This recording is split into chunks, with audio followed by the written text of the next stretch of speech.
Hello everyone. I'm going to do a series of videos covering logos and watermarks, basically, copyright. And I'm going to start out with a very simple basic one, and it's just basically how to use Lightroom to add a logo to your images. So I'm going to cover the basic format that you might have there and how that'll work. And then I'll move on to creating your own logo in Photoshop, using some free resources that are available to you. I will also in that video talk about paying for a logo to be created for you.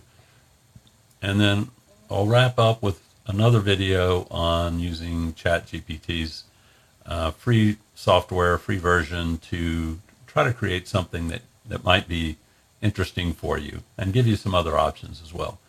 So hopefully you'll take away from each one of these. By the time we're done, you will feel like you could teach somebody else how to do a logo.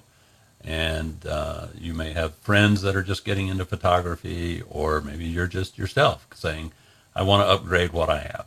So let's get started, and hopefully you'll take something away from this video that'll give you a good basis for the next video that we're going to go to. So let's talk about Lightroom and how to use it to apply a logo to, or a watermark to, your images.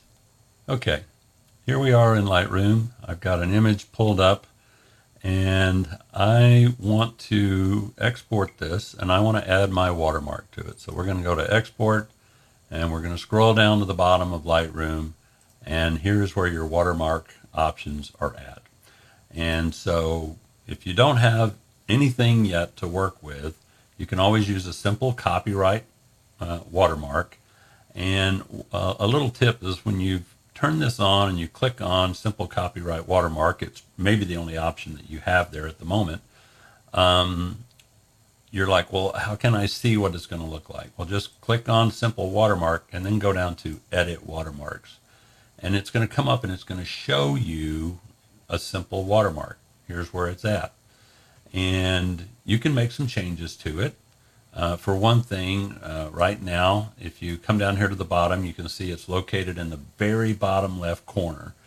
And you always want a little bit of room, so you can use these sliders to kind of move it a little bit off the corner so that it's not buried right in that very, bottom corner or upper corner or whatever. And for you, there may be maybe it's very bright down here, and you're like, well, this is the wrong spot for it. So you can click around and have that watermark show up wherever you want it. Okay. You also have some options. Your size, proportional. You can take it up and down, whichever way you want to go, and your opacity. You can make it dimmer or brighter. So that gives you a fair amount of flexibility in how you want to create that. If you have a spot, and let's just say, for example, let's put this in the middle, so where it's kind of bright there. And notice that if you go to the middle, you don't have any options for adjusting. It's just putting it dead center in the image. But assume for a second that white wasn't going to work. Well, you can always go to black, and it'll give you a black logo. But for our purposes right now, we're going to stay with the white. And we're going to move it back down here to the bottom left. Now, other options: style, regular. So you have bold, italic. So you could click on italic. That looks kind of nice. And then the fonts. Well, it depends on what you have in your system. You may have, like me, thousands of fonts, or you may have a few hundred fonts. Let's just go with Century Gothic. It's kind of clean and neat looking. Let's see if we can find something that's more, here's School Book, a little more kind of interesting. So either way, this is a very simple, easy way to watermark your images with decent amount of control because of the sizing, the location, the opacity, the color, the font. And I'll be honest, this may be all that you really need. I'm going to show you next, as a precursor to what we'll be able to do later on, or what you'll be able to do later on, what mine looks like and how I have it set up. But I think a couple of things I want to talk about is that the the copyright mark in the front, you're going to notice that in my screen, in my logo, it's not there. And it has to do with your images you should have buried in your data that you program into your camera from the start. You should have your copyright information in there, and it'll come through into your files. You can also set it up so that when you import images, it copyrights those images. It adds the copyright data into the files when they're imported. So do you really need this copyright symbol? The answer is no. However, it might be a good idea to have it if you're so inclined, just so that it's clear to anyone looking at that image that there is copyright information. It is a copyrighted image, and it might cause them to think twice before they maybe steal your image. I have never really struggled with that in terms of, somebody stealing my images. Maybe they're not good enough, or I don't know, I've been lucky, or maybe it's happened and I just don't know it. But I've kind of chosen not to worry about it.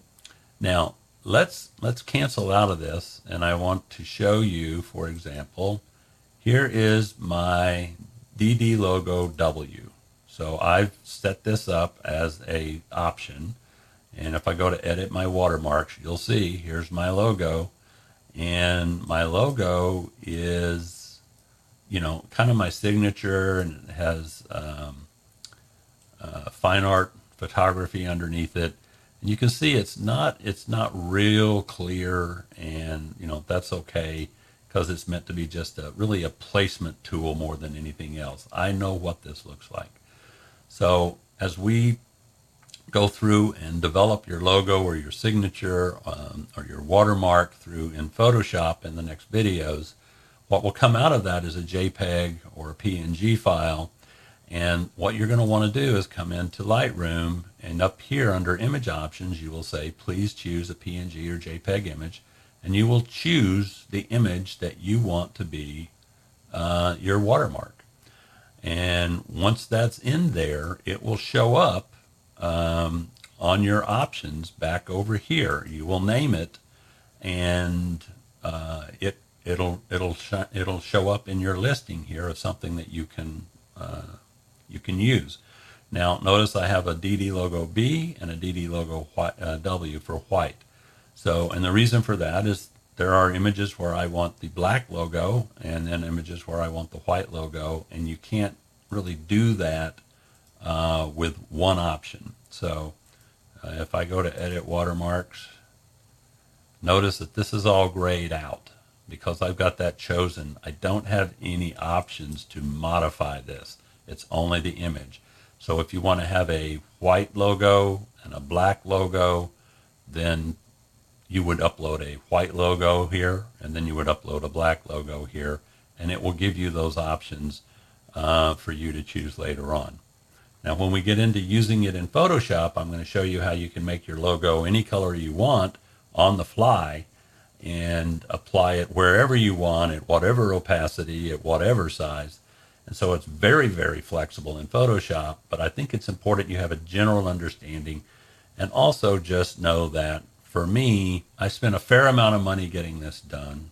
Another thing that I did, and I'm going to increase the proportion on this, is this signature is representative of my signature. And that's kind of cool that it has that, but at the same time, it's my signature. And so if somebody really came in here and was able to copy this out, they could theoretically try to pass this off as my signature on something. May not work really well, but again, you may want to reconsider whether you want to use your actual signature as your watermark. So I'm going to cancel out of this, and we'll wrap up this segment of how to use a watermark or a logo inside Lightroom. Okay, hope that was helpful for you. Let's recap a couple of things. One, copyright. Make sure you have it embedded into your images from your camera or your import settings. You can include that symbol on your watermark if you want. It's helpful. It tells everyone who sees it that, hey, this image is copyrighted. You can get that symbol by holding down the Alt key and then typing 0169, and that'll give you that if you're wanting to type that in yourself. The other is maybe don't use your signature. It's because, I mean, I guess it's possible somebody could capture that and then try to use it. There's a lot to be afraid of in this world, maybe not the signature.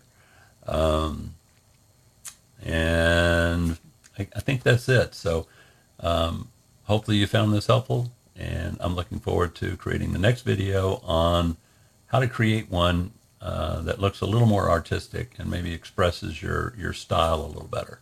So have a great evening.